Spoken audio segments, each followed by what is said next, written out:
forsaken? Well, most people think that it's Guest, but ever since he got reworked, he's been very inconsistent. You could also say that two-time is the best, as it is still really easy to hit backstabs, but you also need a lot of skill to use them. The best survivor is likely Elliot, as they can heal survivors and outrun killers very easily.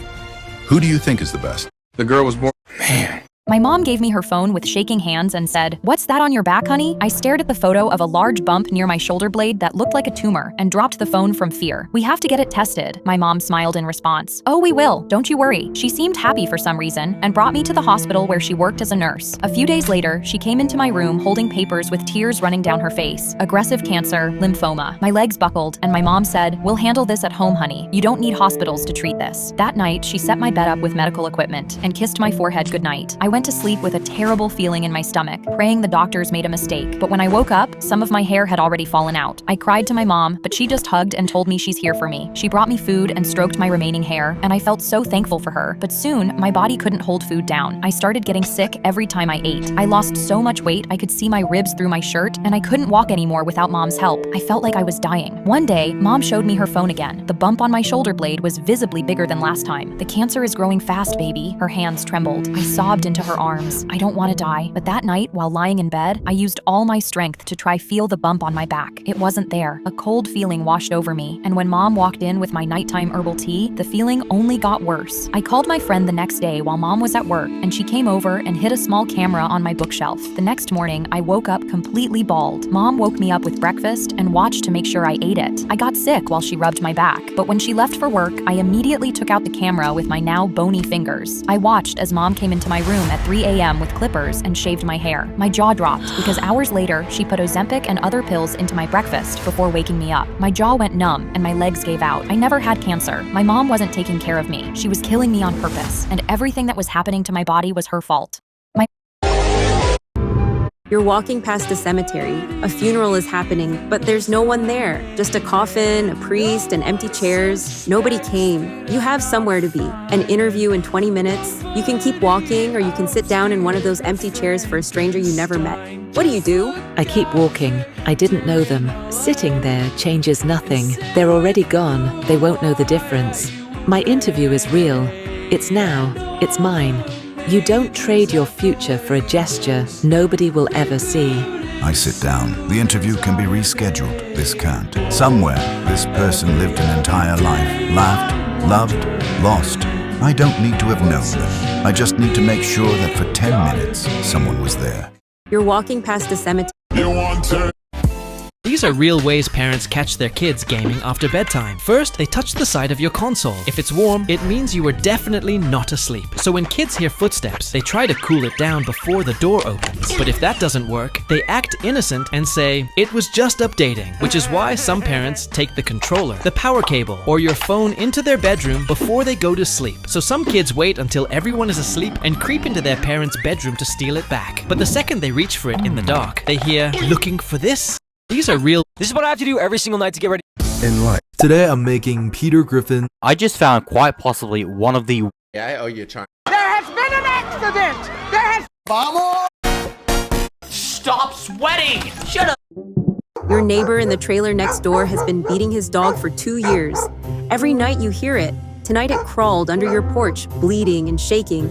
The man is banging on your door with a tire iron. Cops are 20 minutes out in this part of Texas. He's screaming that's his property. Hand it over. You'll get charged with theft. It's his dog legally. Stay out of it. Open the door, but don't hand him the dog. Buy time until the cops show up. Call 911 and document everything. Let the law work the way it's supposed to. He better turn around and walk back to his trailer, or I will make him do it.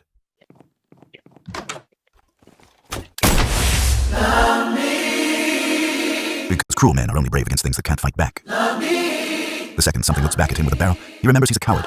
That dog sleeps in your bed now, and that man sleeps knowing he really is. A soldier took his Game Boy to war and played it during quiet moments between orders. But then the barracks were hit and the little gray console was burned so badly it looked like melted trash. The case turned black, the buttons were scarred, and the screen looked completely dead. Most people would have thrown it away without even trying. But when someone finally put in batteries and a Tetris cartridge, the impossible happened. The screen lit up. The game still worked. Nintendo later placed the burned Game Boy behind glass as proof of how tough the old console was.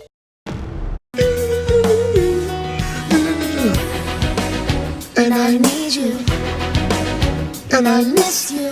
After losing her husband, an old woman began selling bananas on the street just to survive. One day, a rich man stopped his car and asked the price for 1 kilogram. She smiled kindly and said, $7, sir. The man frowned and replied, I'll give you 5. The old woman gently shook her head and said, I can make it 6, but no less. The man refused and drove away without buying anything. That entire day, the old woman couldn't sell a single banana. The next day, the same man went to a restaurant and enjoyed a full meal without thinking twice about the cost. When he ordered fruit for dessert, the waiter brought him 2 bananas. The bill said $5, and this time, he paid without hesitation. In fact, he even tipped the waiter generously. But as he sat there, something suddenly clicked in his mind. He remembered the old woman, her kind smile, and the way he had argued over a single dollar. A strange heaviness filled his chest, and he rushed outside, desperately searching the streets. When he saw a young boy nearby, he asked anxiously, Where is the old woman who sells bananas? The boy looked down and quietly said, She collapsed yesterday, from hunger. At that moment, the man fell to his knees, overwhelmed with guilt, but it was already too late. And that's how the world often works. We easily spend more on those who already have plenty, yet we bargain with those who are only trying to survive.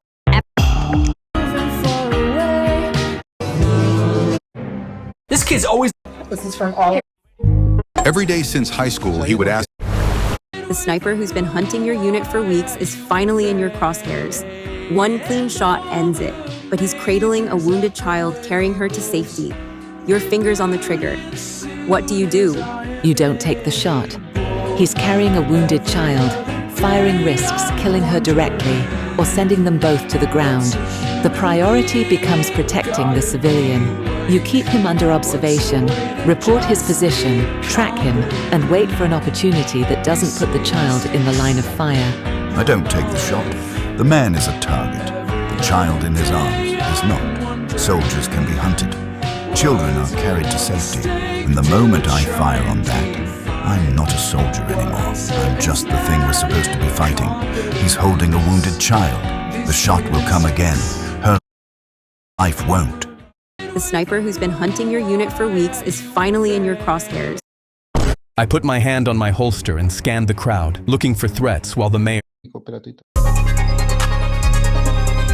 The Forsaken devs just gave us a sneak peek of a stun immunity rework. Here's what it looks like.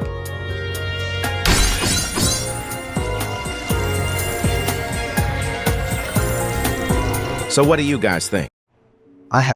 Just watch me.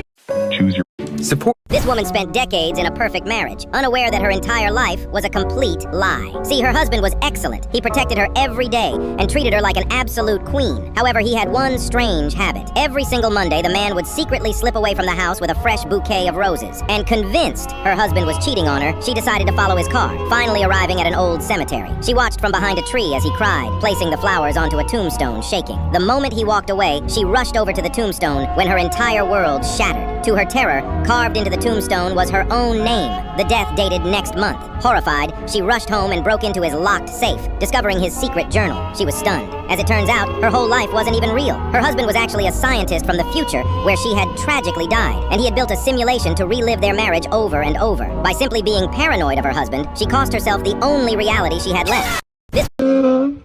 You find a lottery ticket on the ground. You check the numbers. It's a winner. 1 million euros. You look up and see the person who dropped it walking away. They don't know. Nobody saw you pick it up. Do you keep it or run after them? I keep it. They dropped it. That's on them. 1 million euros doesn't fall into your lap twice. The universe gave me a chance, and I'm not stupid enough to hand it back. Finders keepers isn't just a saying, it's survival. Run after them and return it. This isn't even close. You know who dropped it. They're right there, and you have the means to make it right. The fact that nobody saw you doesn't change the ownership. That ticket isn't yours. The money isn't mine just because it touched my hand. I give it back, not because I'm noble, because I want to look in the mirror tomorrow and still recognize the person standing there. Slasher is the most If they built Slasher is the most unbalanced killer in Forsaken. Not because he's overpowered, but because his skill scaling is awful. Let me explain. Slasher, as the easiest killer, has a very simple and easy to understand kit. It allows him to wipe uncoordinated lobbies with no problems. However, that's where the problems are. Because of Slasher's single-target playstyle, it's impossible to survive long against a good Slasher alone. Slasher will always catch up to you, and there's not much to be done. However, the moment that your team steps in, even just a little bit, Slasher's life becomes miserable. He has no dash or projectile, which means minimal pressure. If they built the castle. A homeless man sold hot dogs from a tiny cart outside a luxury restaurant. Every day, wealthy customers walked past him without even looking. The restaurant's owner hated him. He constantly complained that the cart made the place look cheap. One afternoon, after a heated argument, the owner finally snapped. He called security and forced the homeless man to leave. The man begged for one more day. That little cart was the only thing keeping him alive, but nobody listened. As he slowly packed his things, an elderly woman approached. She asked for a hot dog. The homeless man smiled and handed her his very last one. When she reached for her wallet, he stopped her. "Don't worry," he said. "It's free." The old woman thanked him and quietly walked away. The next morning, the homeless man returned to discover something unbelievable. The luxury restaurant was closed. The owner stood outside furious while lawyers emptied the building. Then he noticed the elderly woman sitting quietly across the street. She wasn't just a customer. She was the founder of one of the largest restaurant chains in the country. The homeless man had nothing, yet gave away his last meal for free. The old woman smiled and handed him a business card. Then she offered him a chance to run one of her restaurants. 5 years later, it became the most successful location in the company. The homeless... No. Replacing my parents' TV with a 100-inch My TV. parents have been wanting to get a bigger TV for their bedroom, so being the nice son I am, I bought them one. Holy shit. Dude, this thing is freaking huge. I know. Dude, I can't even get to my bathroom. Weekend to burn in. Smack my head on this every night when I gotta pee. Dude, I'm gonna have to use your bathroom when I'm Hannibal. Of course, who knows? Maybe I'll be crawling. It's gonna be too bright, dude. Your mom leaves the TV on all night. I'm never getting any sleep ever. It's like the sun. This thing is like bigger than my bed. This is insane. Can't wait to watch Entourage on this tonight, dude. Like watching boxing and I'm like half in a bag. Yeah. Oh my god. No, I don't fucking want. You're smiling. You gotta see the vision, Mom. What vision? I can't even get into my bathroom. It's ridiculous. It looks stupid. But your dad loved it. Fuck yeah. I'm gonna get ready. I can't get into the bathroom. Come on, he's crawling. You go blind. Let's get one that's like half the size. This is the size of my freaking room. What do you want me to do? Cut it in half? Yeah, cut it in half.